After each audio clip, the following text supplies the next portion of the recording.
ॐ सहनाववतु सहनौ भुनक्तु सह वीर्यं करवावहै तेजस्विनावधीतमस्तु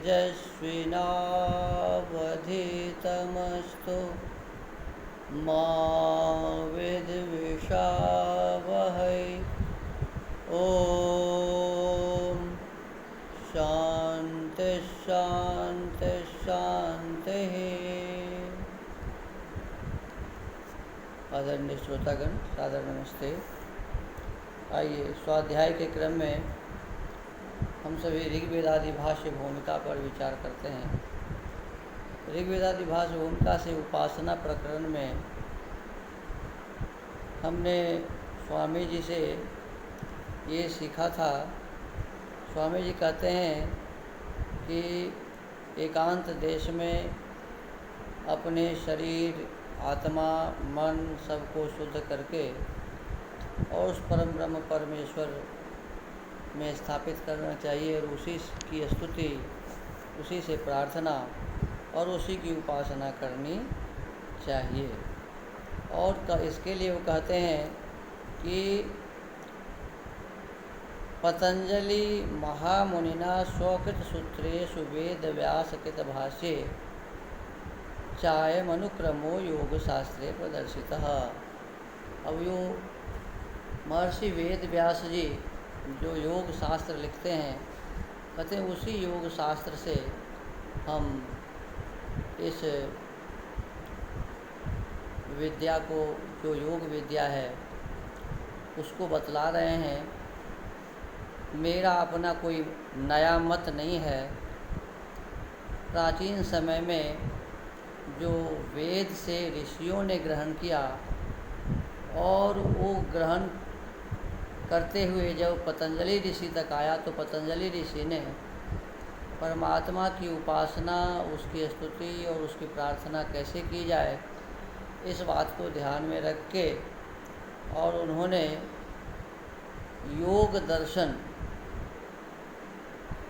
नामक पुस्तक का लेखन किया और उसी के माध्यम से महर्षि दयानंद सरस्वती जी कहते हैं कि उसी योग शास्त्र के माध्यम से उसी के स्वाध्याय को करके जैसा उसमें लिखा है उसी प्रकार हमें योग को अपने जीवन में धारण करना चाहिए।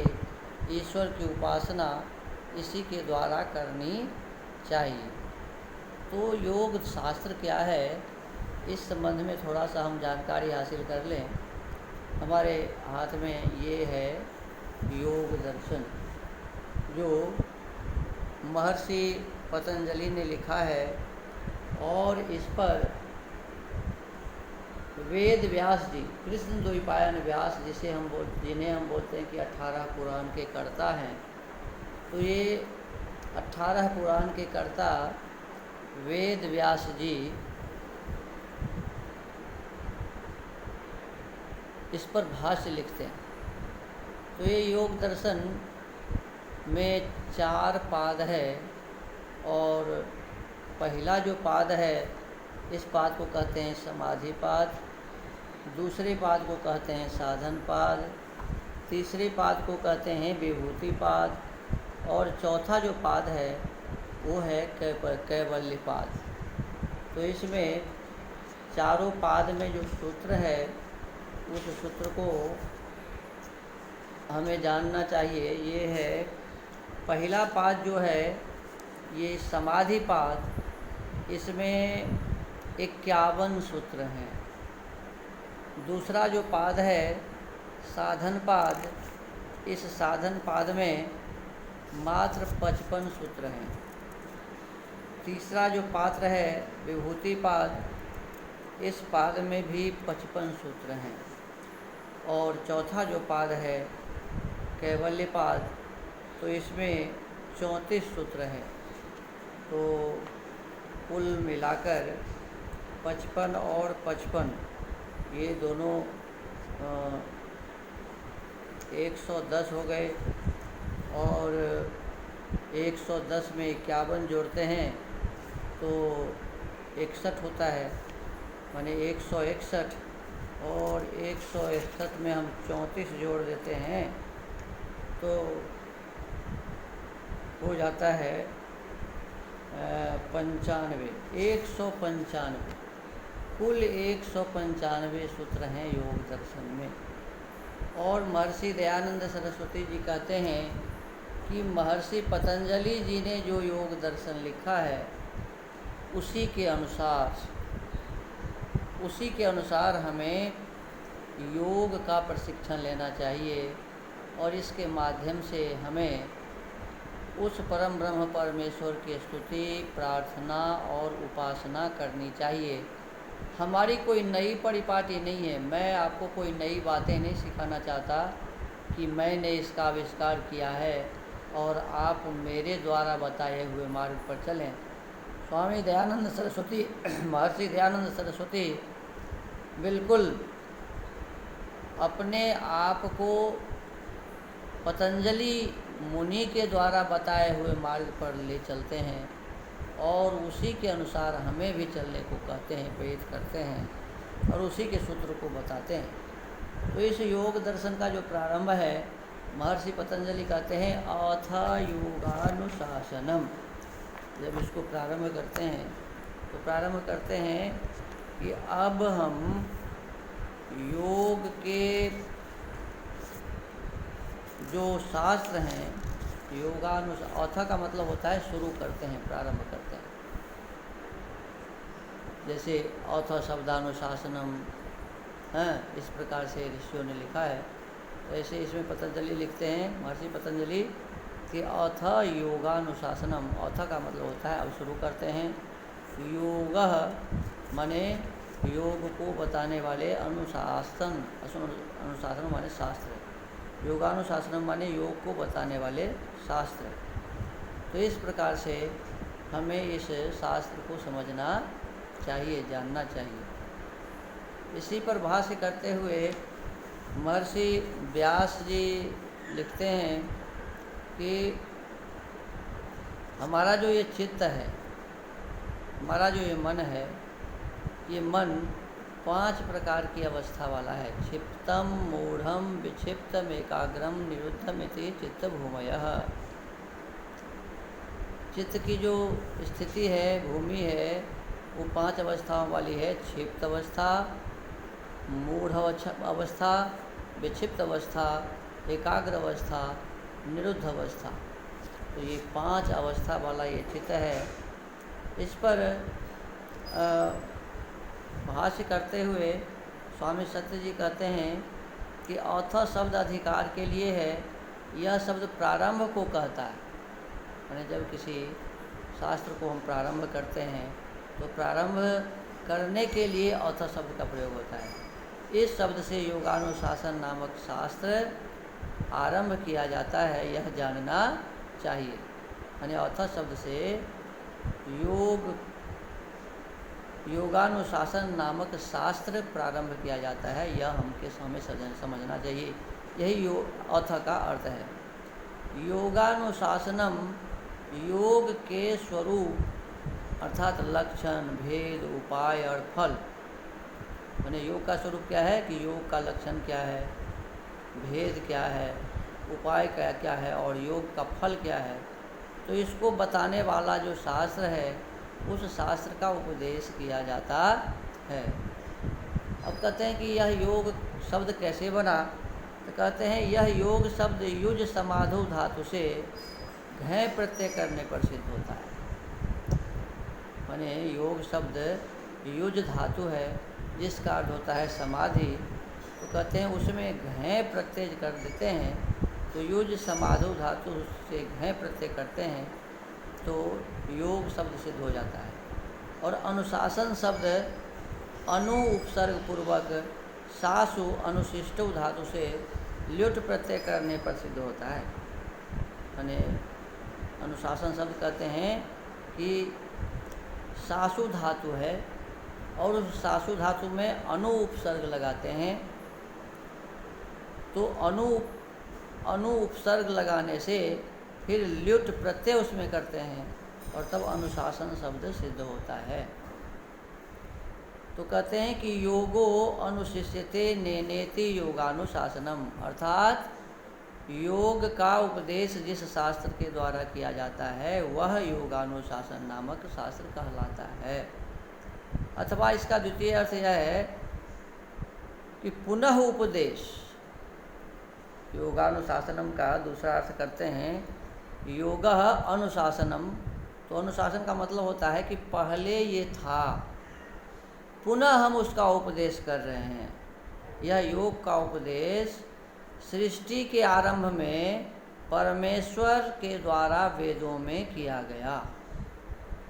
हमारा जो 4 वेद हैं, ऋग्वेद, यजुर्वेद, सामवेद और अथर्ववेद, इन वेदों में सबसे पहले परम ब्रह्म परमेश्वर ने इस योग शब्द का उपदेश किया और इसके पश्चात ऋषियों को उपदेश मिला और एक ऋषि से दूसरे ऋषि, दूसरे ऋषि से तीसरे ऋषि, तीसरे ऋषि से चौथे ऋषि, ये परंपरागत रूप से महर्षि पतंजलि जी के पास आया और पतंजलि जी उसी पहले वाले जो उपदेश थे योग, उसका ही उपदेश उन्होंने किया। इसीलिए कहते हैं कि अब मैं उस योग को बता रहा हूँ जिसे परमात्मा ने वेद में दिया और ब्रह्मा से लेकर के और आज तक के ऋषि जिस योग को जानते थे, जिस योग को पढ़ते थे, जिस योग को करते थे, उसी योग को मैं पुनः आपको बता रहा हूँ।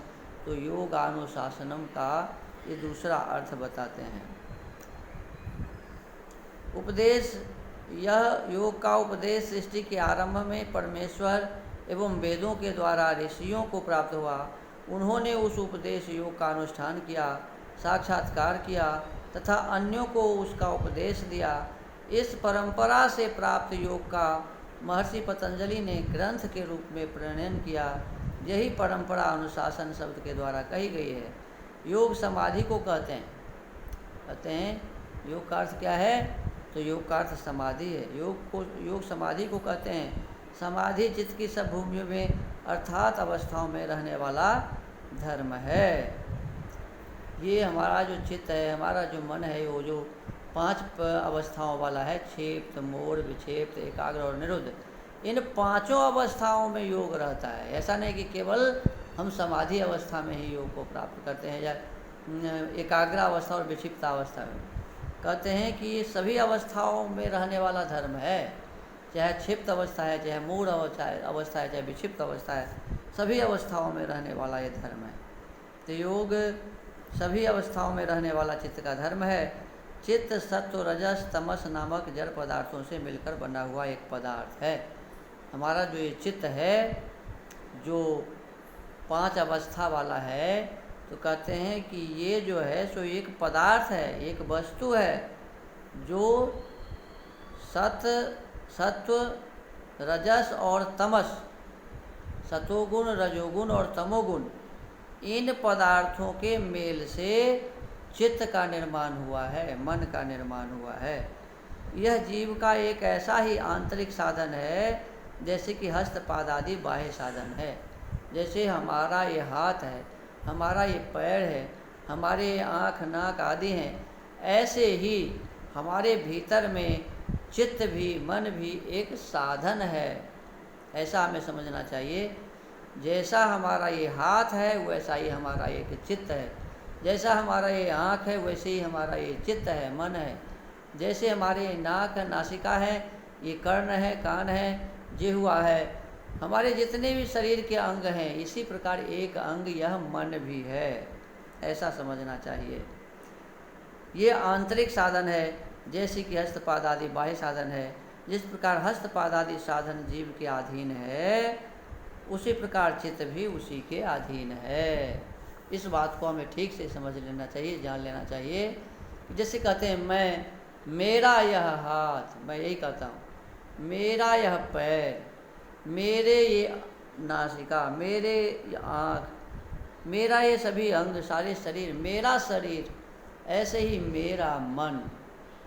जैसे हाथ को हम चाहते हैं तो हम हाथ ऊपर उठा सकते हैं, हम जिस अंग को चाहें वो अंग ऊपर उठता है। ऐसे ही चित्त भी, मन भी हमारा एक साधन है, एक अंग है, और हम चाहें तो मन कहीं जाएगा, हम नहीं चाहें तो मन कहीं नहीं जाएगा।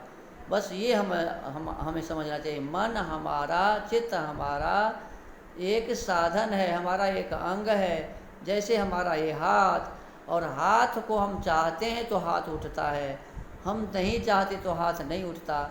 इसी प्रकार हम यदि चाहेंगे तो मन कहीं जाएगा, और हम नहीं चाहेंगे तो मन कहीं नहीं जाएगा।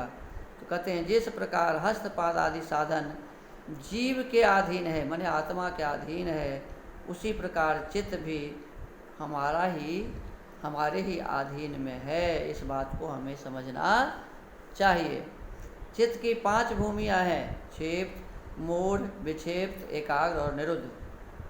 जीवात्मा जिस अवस्था में चित्त को विविध विषयों में तीव्रता से चलाता है, ये हमारा साधन है तो हम ही चलाते हैं, इस बात को समझ लीजिए। जीवात्मा जिस अवस्था में चित्त को विविध विषयों में तीव्रता से चलाता है, उस अवस्था को क्षिप्त कहते हैं।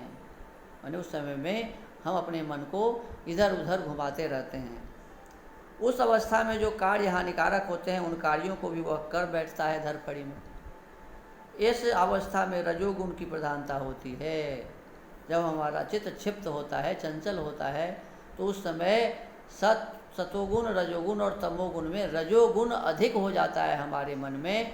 तभी इस प्रकार से चित्त इधर उधर घूमता रहता है। सतगुण तथा तमोगुण गौण रहता है, सतोगुण भी और तमोगुण भी उस समय दबा रहता है। सांख्य एवं योग शास्त्र में गुण शब्द से सत्व, रजस, तमस नामक द्रव्य ग्रहण किए जाते हैं।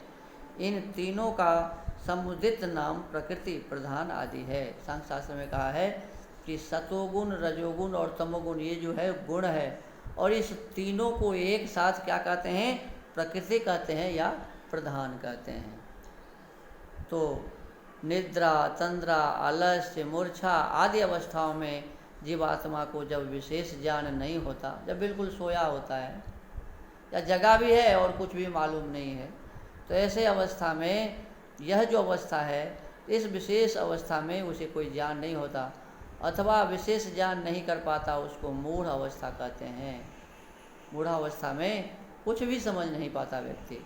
इस अवस्था में सत्व एवं रजोगुण अप्रधान रहते हैं और तमोगुण की प्रधानता रहती है। मूढ़ावस्था में तमोगुण बढ़ जाते हैं और सतोगुण, रजोगुण दब जाते हैं। और जिस अवस्था में मनुष्य किसी विशेष विषय पर अपने चित्त को एकाग्र करने का प्रयास करता है, तो चित्त में कुछ एकाग्रता आती है, परंतु वह स्थिति किसी बाधक कारण से भंग हो जाती है, उसको विक्षिप्त अवस्था कहते हैं। विक्षिप्त में क्या कहते हैं? क्या कि किसी विषय वस्तु में मन लगता तो है, एकाग्र तो होता है, लेकिन फिर कोई अवस्था ऐसी आती है जहाँ वो विक्षिप्त हो जाता है, इधर उधर चला जाता है। बाधक कारण बाह्य आभ्यंतर नाम से 2 प्रकार के होते हैं। उदाहरणार्थ, तीव्र शब्द, कोई आवाज़ आया, उधर मन चला गया। किसी चीज़ को छू लिया, उधर मन चला गया। कोई गंध नासिका में आया, उधर मन चला गया। बाह्य तथा अभिलाषा से जनित अस्मृति, आलस्य, निद्रा, तंद्रा, संशय आदि आंतरिक कारण, इसमें सत्वगुण प्रधान और तमोगुण गौण होता है। विक्षिप्ता अवस्था में मन लगता तो है धर्म कर्म में, लेकिन वो हट जाता है, और इस समय हमारे मन में सतोगुण की ही प्रधानता होती है। सतोगुण बड़ा होता है और रजोगुण, तमोगुण कम होता है। कभी कभी रजोगुण प्रकट हो जाता है, यानी इसमें सतोगुण प्रधानता है, परंतु कभी कभी रजोगुण बढ़ जाता है और क्या हो जाता है, दूसरी तरफ मन चला जाता है। जिस अवस्था में योगाभ्यासी विवेक, वैराग्य और अभ्यास के द्वारा अपने चित्त को योग के लिए अपेक्षित किसी एक विषय में अधिकार पूर्वक बहुत काल पर्यंत स्थिर कर लेता है, उसको एकाग्र अवस्था कहते हैं। और चौथी जो अवस्था एकाग्र अवस्था है, उस एकाग्र अवस्था में क्या होता है कि जब तक कार्य सिद्धि नहीं होती, तब तक अपने चित्त को एक ही विषय में लगाकर रखा जाता है। इस अवस्था में संप्रज्ञात समाधि होती है। एकाग्र अवस्था में हम संप्रज्ञात समाधि को प्राप्त करते हैं। इसमें सत्वगुण प्रधान होता है और रजोगुण, तमोगुण गौण होता है। इस अवस्था में योगाभ्यासी को पदार्थ का यथार्थ स्वरूप ज्ञात होता है। जो पदार्थ जैसा है उसको हम वैसे ही जानते हैं। इस एकाग्रावस्था में उसके क्लेश छीन हो जाते हैं। हमारे जो क्लेश हैं, अविद्या, अस्मिता, राग, द्वेष, अभिनिवेश, ये छीन हो जाते हैं। अशुभ एवं शुभ कर उसके अशुभ एवं शुभ सकाम कर्मों की वासनाएं शिथिल हो जाती हैं। हम जो गलत काम करते हैं या सकाम काम करते हैं उसकी वासना समाप्त हो जाती है, वो हम नहीं करते उस समय एकाग्रावस्था में, और वह असंप्रज्ञात समाधि को प्राप्त करने में समर्थ होता है। अब एकाग्रावस्था जब होती है तो जीवात्मा चित्त आगे वाला जो असंप्रज्ञात समाधि है उसको प्राप्त करने की योग्यता प्राप्त कर लेता है, समर्थ हो जाता है। उस संप्रज्ञात समाधि के 4 भेद हैं, वितर्कानुगत, विचारानुगत, आनंदानुगत और अस्मितानुगत नाम से 4 भेद है। इनके विषय में इसका एक अलग ही सूत्र है योग दर्शन में, तो इस पर विशेष रूप से अब हम चर्चा कल करेंगे। निरुद्धावस्था में थोड़ी की बात कर लेते हैं। जिस अवस्था में योगाभ्यासी संप्रज्ञात समाधि की ऊंची अवस्था को प्राप्त कर लेता है तो उसको उसमें भी दोष दिखाई देने लग जाता है। माने संप्रज्ञात समाधि में भी दोष दिखाई देने लग जाते हैं। उन्हें मालूम पड़ जाता है कि यह संसार क्या है, यह शरीर क्या है, मैं कौन हूँ और ये संबंधी क्या है, सारे विषय वस्तु समझ में आ जाता है। और फिर उसे इस संसार के पदार्थों में, अपने इस शरीर में दोष दिखाई देने लगता है। तो फिर कहते हैं कि उस अवस्था को छोड़ जीवात्मा ये चित्त निरुद्धावस्था को प्राप्त करता है। इस अवस्था में चित्त की समस्त वृत्तियों का निरोध हो जाता है। इसको निरुद्ध अवस्था कहते हैं। इस अवस्था में असंप्रज्ञात समाधि होती है। यह ईश्वर साक्षात्कार की स्थिति है। कहते हैं इनमें से केवल एकाग्र एवं निरोध अवस्था में योग माना जाता है। अब योग जो फल देने वाला है वो केवल एकाग्र और निरोध अवस्था में। शेष जो विक्षिप्त मूढ़ अवस्था है, क्षिप्त मूढ़ विक्षिप्त, इन अवस्थाओं में योग का कोई फल नहीं मिलता है। यहाँ पर यह बात विशेष ध्यान देने की है कि क्षिप्त आदि 5 अवस्थाएं चित्त की है, जीवात्मा की नहीं। ये अवस्थाएं क्षिप्त मूढ़ विक्षिप्त एकाग्र आत्मा की नहीं है, ये चित्त की अवस्था है। अविद्या के कारण व्यक्ति इन अवस्थाओं को अपनी अर्थात जीवात्मा की मान लेता है। हमारे भीतर जो अविद्या है, हम जो अंधकार में हैं, इसीलिए हमें ये मालूम पड़ता है कि ये तो हमारी ही अवस्था है, आत्मा की अवस्था है। इसका परिणाम यह होता है कि योगाभ्यासी चित्त को अपने आत्मा के अधिकार में नहीं रख पाता। जब मैं ये समझ लेता हूँ कि मेरे ही भीतर में है, तो फिर मैं चित्त को अलग नहीं कर सकता, फिर अवस्था को अलग नहीं कर सकता। और मनुष्य जीवन का मुख्य प्रयोजन जो ईश्वर साक्षात्कार है, उसको सिद्ध नहीं कर पाता। चित्त की इन 5 अवस्थाओं में से किसी को दूर करना, अन्य को उत्पन्न करना एक सीमा तक योगाभ्यासी के अधीन है। इसके अनुसार व्यक्ति क्षिप्तादि को हटाकर एकाग्रता को, और एकाग्रता को हटाकर निरोध को उत्पन्न कर सकता है। किंतु असावधानी, आलस्य, प्रमाद आदि के कारण ऊंची अवस्था से नीची अवस्था को प्राप्त हो सकता है। ऐसी स्थिति में निराश नहीं होना चाहिए, क्योंकि निराश होने से कोई प्रयोजन सिद्ध नहीं होता। अतः साधक ने जिस उपायों से ऊंची अवस्था को प्राप्त किया था, उन्हीं उपायों का उचित प्रयोग करके पुनः ऊंची स्थिति को प्राप्त कर सकता है। माने जब ऊंची अवस्था प्राप्त कर ले और फिर कहीं नीचा हो जाए, तो उस समय बिल्कुल उत्साह से अनुत्साहित नहीं होना चाहिए और पुनः वही उपाय करना चाहिए जिस उपाय से हम आगे बढ़े थे।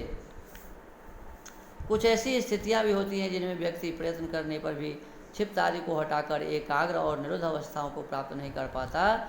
जैसे कि तीव्र रोग हो जाता है, आघात हो जाता है, अतिशीत, अति उष्णता, अंग भंग होने आदि में। परंतु विशेष उच्च अवस्था को प्राप्त योगी इस स्थिति में चिंतित और भयभीत नहीं होता। जो उच्च अवस्था को प्राप्त कर लेता है, तो कभी इस प्रकार के रोग हो भी जाते हैं तो वह भयभीत नहीं होता, सरलता से उस दुख को सहन कर लेता है। तो हम योग दर्शन के संबंध में जो प्रथम सूत्र है अथ योगानुशासनम, तो इस पर महर्षि व्यास जी और स्वामी सत्यपति जी के अनुसार कुछ चर्चा किए हैं।